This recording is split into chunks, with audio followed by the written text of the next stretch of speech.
Kalimantan Utara menjadi salah satu provinsi termuda di Indonesia. Bermula dari berdirinya Kesultanan Bulungan di tahun 1731 hingga menjadi provinsi baru di era Presiden SBY, menjadi sejarah panjang perjalanan Kalimantan Utara. Kalimantan Utara dianugerahi sumber daya alam melimpah, khususnya di sektor tambang dan energi, yang menjadi bahan bakar utama pertumbuhan ekonomi di sana. Namun, sebagaimana wilayah yang dikelilingi konsesi tambang, Kalimantan Utara juga dihadapkan dengan masalah sosial ekologi, dari korupsi, dinasti politik, bencana akibat praktek tambang, hingga pertambangan ilegal.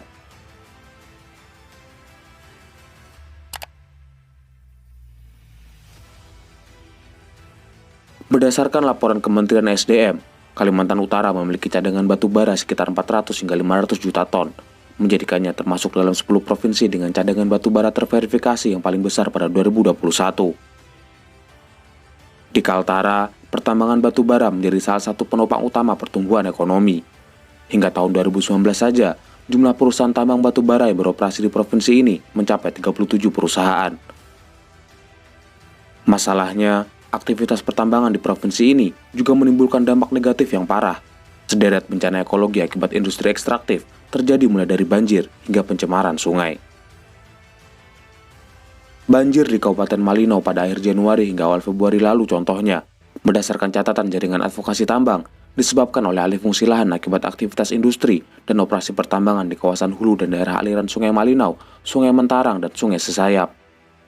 Hal ini disebut menjadi salah satu penyebab utama banjir di Malinau sejak tahun 2010 hingga 2023. Saat ini, setidaknya ada 5 perusahaan pemegang izin usaha pertambangan yang konsesinya berada di sekitar Sungai Malinau.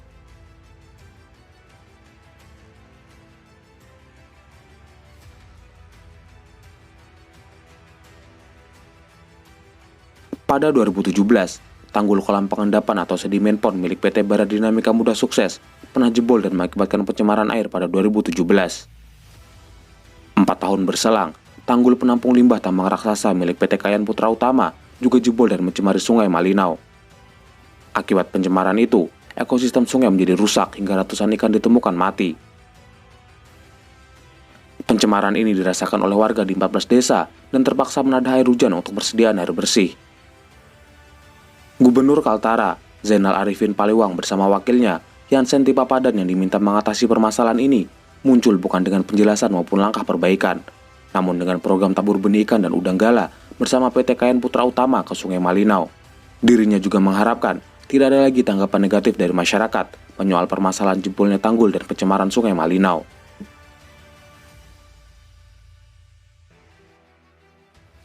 Setahun berikutnya, tanggul pembuangan limbah milik PT Kayan Putra Utama kembali jebol dan mencemari Sungai Malinau. Air sungai bahkan meluap dan menggenangi kebun warga, memutus akses jalan hingga menyebabkan pasokan air bersih warga terganggu. Supaya pihak perusahaan atau saya bisa bertanggung jawab. Jangan seperti sebelum-sebelumnya ya. Ini sudah bukan sekali dua kali, sudah berulang kali. Jadi kami mohon supaya mereka harus bertanggung jawab seperti apa yang sudah kejadian yang terulang lagi.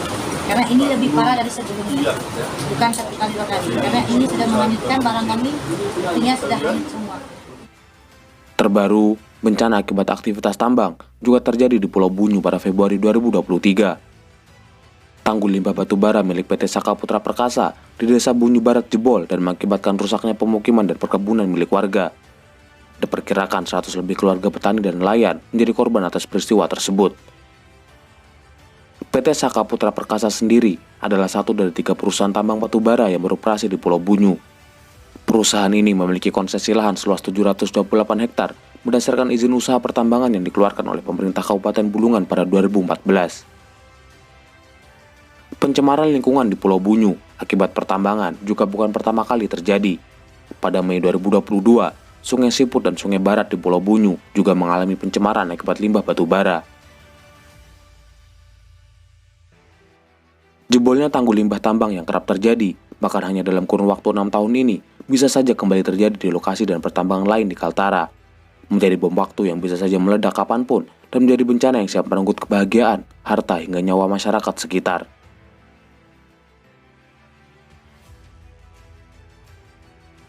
Selain batu bara, tambang emas ilegal juga tumbuh subur di Kalimantan Utara.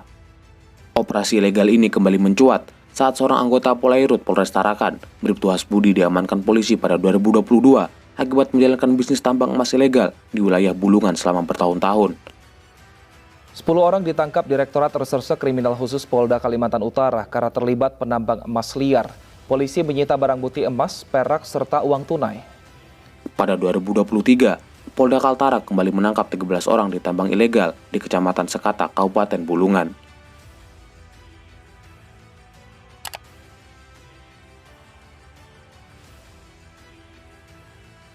Ini adalah Gautam Adani, seorang miliarder yang masuk dalam daftar orang terkaya di dunia yang sempat membuat geger pasca perusahaannya, Adani Group, terseret dalam kasus goyangnya pasar keuangan India pada 2023.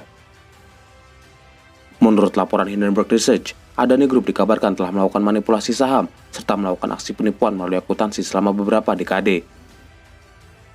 Adani Group mungkin kurang populer di telinga masyarakat Indonesia, namun perusahaan ini memiliki tambang batu bara raksasa di Kalimantan Timur dan Kalimantan Utara. Di Kalimantan Utara, Adani Group mulai masuk tahun 2006 dan mulai menancapkan bisnis batu baranya di Pulau Bunyu. Menurut beberapa lembaga pemerhati lingkungan, tambang batu bara milik Adani Group seharusnya tidak diizinkan beroperasi di Pulau Bunyu karena pulau ini termasuk pulau kecil. Berdasarkan pasal 23 Undang-Undang Nomor 1 Tahun 2014 tentang pengolahan wilayah pesisir dan pulau-pulau kecil, secara tegas menyatakan tidak dibenarkan memiliki tambang di pulau-pulau kecil. Masalahnya, ada perusahaan yang sudah mengantongi izin sebelum aturan ini terbit. Salah satunya adalah anak perusahaan milik Adani Group, PT Lamindo Multicon, yang menguasai 14% luas Pulau Bunyu. Luas Pulau Bunyu hanya 198 km persegi dan merupakan rumah bagi 11.000 penduduk. Temuan jaringan advokasi tambang menemukan lebih dari 50% luas lahan Pulau Bunyu telah menjadi konsesi pertambangan. Setidaknya ada 3 perusahaan yang pernah dan masih beroperasi, yaitu PT Saka Putra Perkasa, PT Garda 7 Buana, dan PT Lamindo Multicon. Dampak buruk pertambangan di Pulau Bunyu kerap dilaporkan oleh kelompok advokasi dan pemerhati lingkungan yang menggambarkan kerugian tambang terhadap produksi pertanian, sumber daya air, dan perikanan di pulau tersebut. Deretan bencana yang terjadi di wilayah Kalimantan Utara yang berasal dari aktivitas dan industri ekstraktif seharusnya membuka mata pemerintah untuk lebih mengawasi perusahaan-perusahaan tersebut.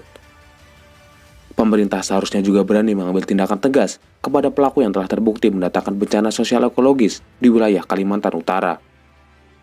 Sampai jumpa, salam Universe.